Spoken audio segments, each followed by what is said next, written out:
Hey tea heads, this is Don from Maley. Today I'm going to be showing you a weird technique that I use sometimes when I'm brewing that I call topping. Now this is not a traditional brewing method. This is not a brewing method that I've actually seen anywhere before, but it's something that I have started to do and I thought, hey, I'll share it with you, see if you like it. If you don't, move on. If you do, hey, go experiment and then let me know your own experiences. So what is topping? Essentially what topping is you're brewing a tea, normal Gongfu style. I call Gongfu style normal, of course, but for most people that's not normal. But if you're not brewing Gongfu style, then brew it Gongfu style.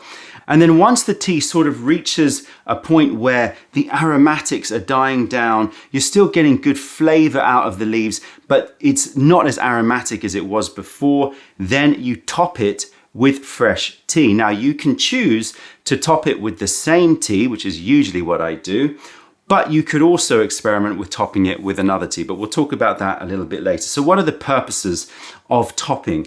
Well, of course, first and foremost, you're extending the length of your session because you're adding more leaves halfway through the session, you're having a longer session. But that's not really the reason why I do this method. The reason why I use this topping method is it allows me to taste nuances in a tea that I could not have tasted if I brewed it in one single infusion. It allows me to taste a tea that I can't taste any other way. Let me explain why. As I've said before, when you extract tea, when you're brewing tea, there's lots of stages in that extraction process. Of course, the first stage is that the water is going to be extracting the surface elements on the leaf. Now, the surface elements on the leaf tends to be more of the aromatic compounds. So if you imagine that at the beginning of the session, you're extracting mostly aromatic compounds, and then as the water starts to move into the leaf, you're starting to extract more inner leaf material, which brings about more texture, more structure, and more aftertaste and taste.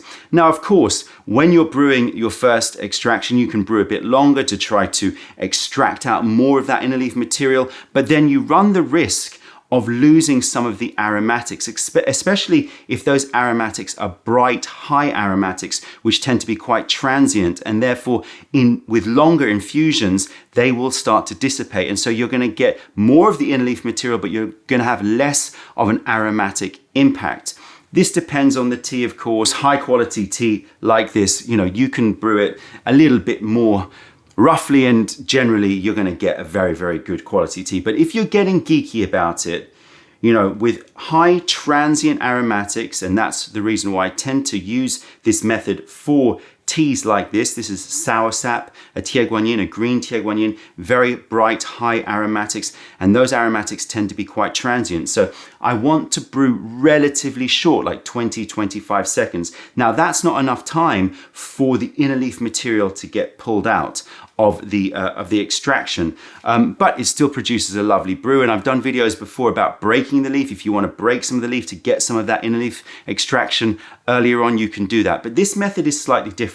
What you're doing is you're tasting the tea as it would normally be tasted through a Gongfu session.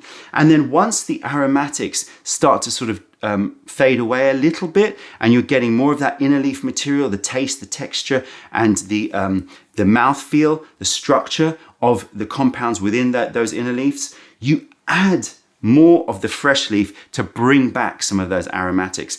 And what happens then is you get a taste that you wouldn't have gotten before, because you're adding aromatics to a brew where the rest of the leaves are brewing really deep into those leaves. So you're getting an extraction that you couldn't taste any other way. Let me show you how this is done. This is sour sap, by the way. So what I've got here is 5 grams of sour sap, which is the classic amount that I would use for a 100 ml Gaiwan like this.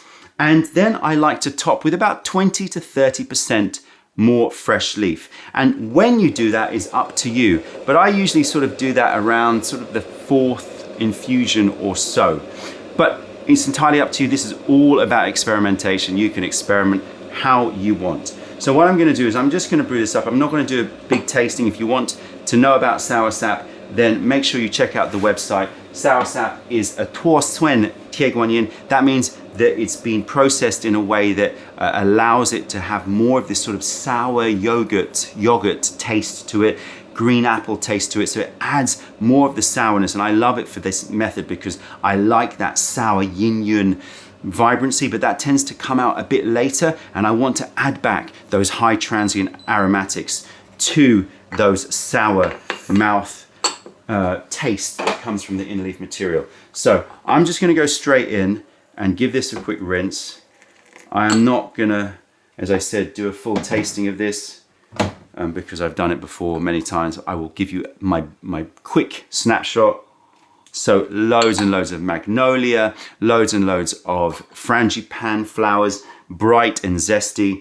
But then you've got this Greek yogurt, green apple, sour cream quality to it as well, coconut yogurt quality to it as well. So all of those aromatics are gorgeous, but those flowery aromatics and those bright green aromatics, they will come out first because they are on the outside of the leaves, and then you're going to be in a situation where you're kind of losing them as the sourness comes through.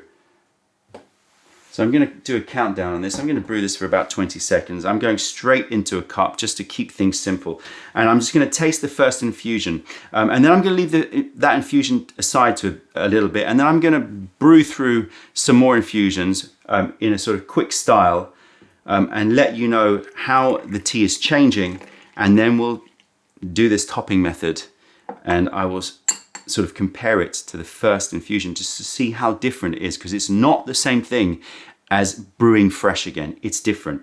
Now, you could ask, why don't you double drop this? Let me taste this first. Right, so loads and loads of aroma. I'm getting all of those flowery notes. I'm getting, like magnolia. I'm getting zesty pomelo. I'm getting some of that young coconut, some of the creamy notes, but noticeably the finish is lovely. It's giving me a fresh flowery finish, but I'm not getting that sourness yet. I'm not getting that yin-yang sourness that will come out through later infusions. And this is often why people sometimes say, the second infusion or the third infusion is the best, because you're getting more of a marriage between those aromatics and the inner leaf material. It's a little bit more combined. But then it depends on the tea, of course, depends on lots of things. But generally, it'll start to change where you're getting less of the aromatics, more of the inner leaf material. So adding back the aromatics afterwards is the whole purpose of topping. So as I was about to say, as I leave that to the side and keep brewing, why don't you just do a double drop session? What I mean by that, if you don't know, is why don't you just brew, brew this, and then once you feel like, it's losing a bit, brew a bit more of the tea and sort of combine it in the cup. Well, first of all, it's a bit fiddly. It's not really as fun as just throwing some more leaves in. That's the first thing. Second thing is that, when you're brewing in together, I think that there is possibly, I haven't done enough tests, a difference between brewing teas together rather than brewing them separately and combining. Also, you're only brewing a small amount of the topping. And so like to have a little guy one that just brews that amount without, having too much space for air and for cooling is also a reason why. So I just don't think it brews as well. The other reasons,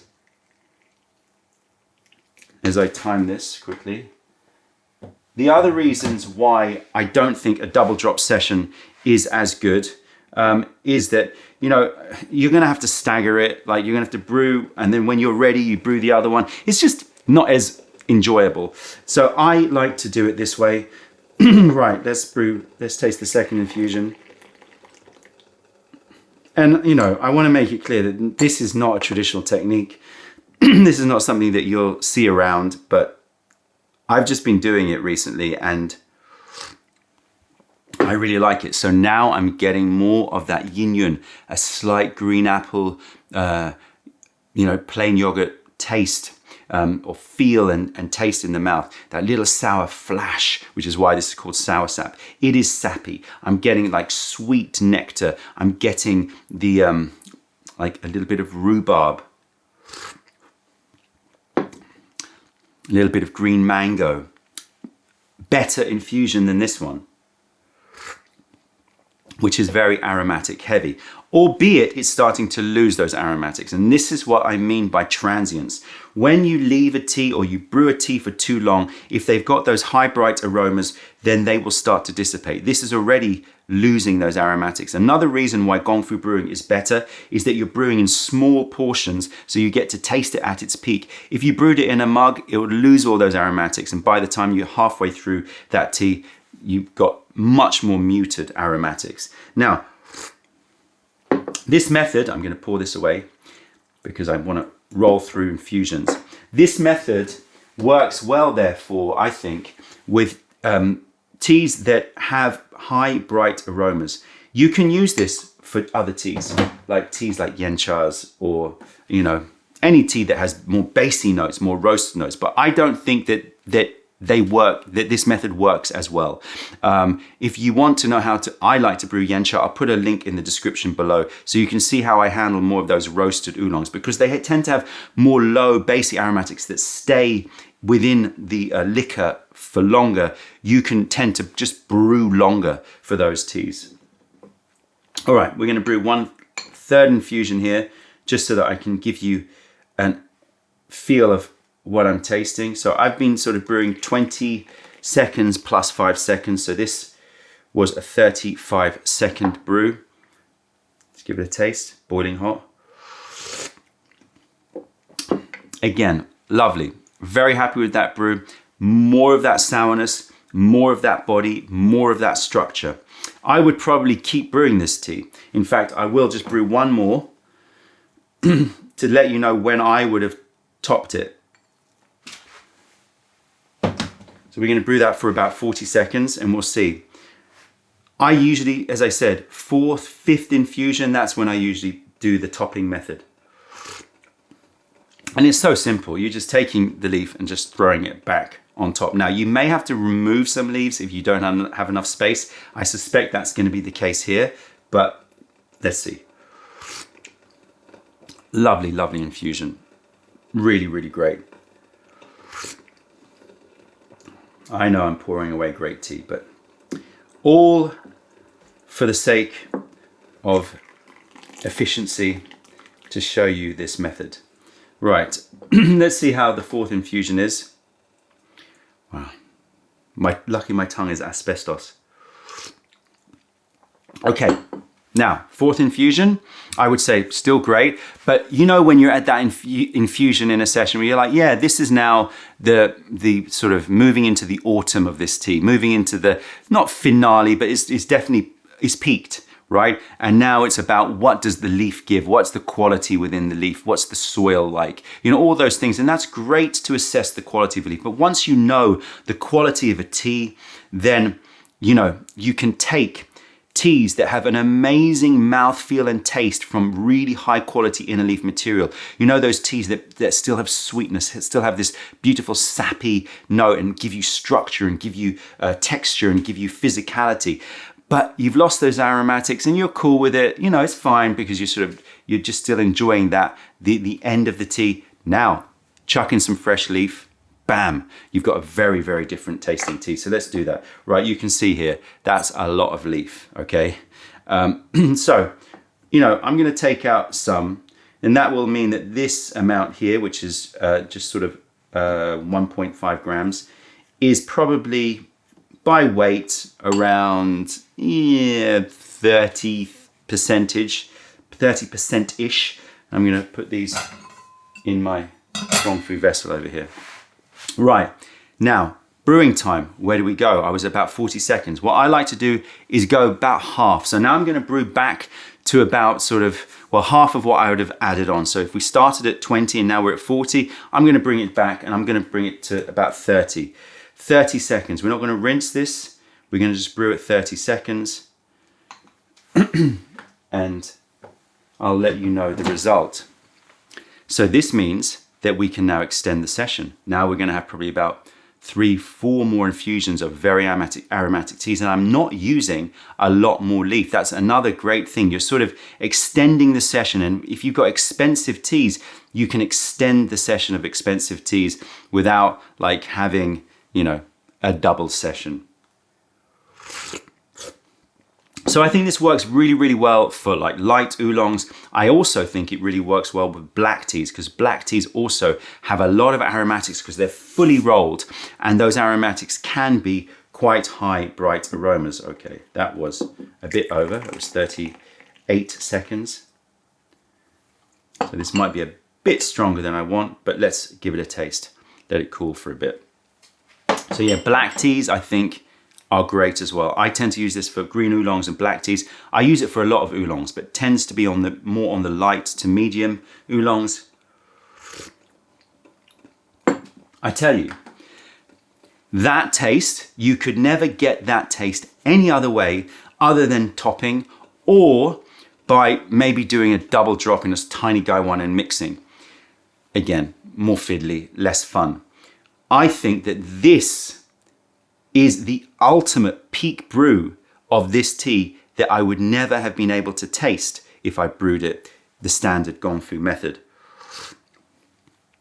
Because it's got tons of yin yang, it's got tons of structure, it's got tons of that inner leaf material taste. I'm getting some carby notes like sweetness, sweet sap, nectar. I'm getting, yeah, like a tiny bit of like a touch of that young coconut sweetness. A little bit of maybe sweet potato, but in the background, and like just loads of that, what I would associate with inner leaf material and physicality that comes from it. But then I'm getting the magnolias, I'm getting the pomelo zest, I'm getting those frangipani flowers on top. An absolutely complete experience of soursop. And as I've said multiple times, something that I could never have experienced with your standard Gong Fu session. This has lost all its aromatics. I was trying to compare how the first infusion would be to this topped method, but it's not a fair comparison because this one has lost the aromatics by sitting there. My favorite brew of this entire session, and it tends to be the case, I have to say, that your favorite brew is the topped brew, which is, you know, saying something. Right, I have here Old Bush Black. Old Bush Black, I love this tea. Again, check out the link if you want to know more about this tea. So we're gonna brew this. Again, I'm using the standard Gong Fu method of how I would brew this tea. But this time, what I'm gonna do is top it with a different tea. And this is where you can start to experiment and play, because obviously the world is your oyster, right? You could change this up, you could mix different types of tea, you could have any combination you want. All that I would say is pick as a base a tea which has a really good finish. Like the end of the tea, the last few infusions are still sweet, still textured, still give you a real satisfaction, because you want to keep that. And then add the aromatics of a tea that you think is going to blend well with it. In this case, I've got Eastern Beauty, Oriental Beauty, Dongfang Meiren, Baihao Oolong, however you want to call it. And I love, love, love the aromatics of this tea. That bug-bitten muscatel note is going to work so well. I know it does because I've done it many times with this black tea. This black tea is an Old Bush Black. It's just got that old bush quality, so aromatic. It's got that vinyl varnish funk, but then loads and loads of fruits, stone fruit, a bit of lychee, lilacs. Incredible, incredible tea. One of my faves. So again, I'm just gonna brew this up, give it one quick taste, and then maybe I'll cut so we can get to the point where I top it, because you don't necessarily want to see me do all this tasting again, but we'll do the first taste. Picking a tea that has high bright aromatics means that you really want to have shorter infusions, and therefore the leaf material is not going to come out as quickly in the first few infusions, and that is why these teas are most suited to this method. Just gorgeous. I mean, go check out the video, go check out this tea. One of my favorites. It's got that deep, rich Lao Tsong taste. you know, the woods, the forests, you tasting the terroir, because it's an old bush and it's picked up all the character over those years, but it's also got all of the high notes up in the canopy with the fruits and the flowers. Right, let me stop. I'll come back probably after 3 or 4 infusions and then we'll top it. Right, I've had 4 infusions of this tea and the aromatics are still there, but they have died away and I'm getting all of this beautiful like cedar, moss, foresty note. I'm getting more of the loud song alcoholic note coming in through like whiskey, casks, bourbon, a bit of that volcanic rum agricole quality to it. So it's lovely and, you know, and spicy and beautiful on the tongue, but some of those flowery and fruity notes have dissipated. So I'm gonna brew 1 more infusion of this, and I'm brewing this at like about 30 seconds, 35 seconds, so that we're gonna keep that infusion, and I'm gonna top it, and we're gonna brew 1 more infusion, and I'm gonna take it down to about 20, 25 seconds, and then we're gonna compare the 5th infusion of Loud Song Pure versus the 6th infusion of a Loud Song with the 1st infusion of an Oriental Beauty or Eastern Beauty. I know, it gets a bit wild, and you could go crazy, right? You could do a 3rd top if you wanted to. I've never done that. That's a bit cray-cray, but you know, hey, why not try it out? Okay, so we'll put this to the side, and now I'm gonna throw in, there's enough space here. I'm gonna throw in this beautiful Oriental Beauty. Again, not using much, so you can take a very expensive tea that you love the aromatics, and you could throw that into the mix without using too much. All right, here we go. We're gonna brew this up. We're gonna brew this up for about 20, 25 seconds. And we shall see where we are at with it. I've got a Grand Dabe somewhere. Yeah, I do. I'll pour that into here because this cup is too small. Let me taste this one. Yeah, I mean, this is the point. You want high quality tea that has a really good, you know, middle to end arc of its Gong Fu journey, so that you're still getting all of the lovely notes that you're getting out of a high quality leaf, but adding in those aromatics. Let me quickly smell this. I mean, it's like a tea of your dreams. Muscatel, honey, and like stewed fruits combined with that Loud Song Black. Okay, let's taste this. Cheers, everybody. How do we call this? We call this Loud Song Black topped with Eastern Beauty. If people start doing this, we're gonna have to come up with a different way of like expressing it. It's like a Loud Song Black with an Oriental Beauty top. Here we go. A tea that you would never be able to get to taste, and it is a spectacular combination. Amped up all of the existing fruits and flowers, just took them, lifted them, and then threw on loads of honeyed fruits and muscatel, botrytized grapes, dessert wine. Special, special, special combo. And when you taste that back to back, you're like, yeah, great, but the aromatics have definitely died down. So this is topping. Again, maybe I'm wrong. Maybe other people are doing this. Maybe you've done it before. Let me know in the comments below if it's something that you are already well versed in, and I just didn't know that it was a thing, but it's something that I've been doing, and I would love for you to experiment and see what you think. Let me know if I'm crazy. Let me know if I'm being sacrilegious. I don't mind. Chuck it in the comments. Let me know your experiences so that we can just play and have more fun brewing this incredible, incredible leaf. That's it, tea heads. Check out our other videos, taste our teas wherever you are in the world by browsing mayleaf.com, and come visit us if you're ever in London. Other than that, I'm Don from Mayleaf. Thank you for being a part of the revelation of true tea. Stay away from those tea bags. Keep drinking the good stuff and spread the word, because nobody deserves bad tea. Bye.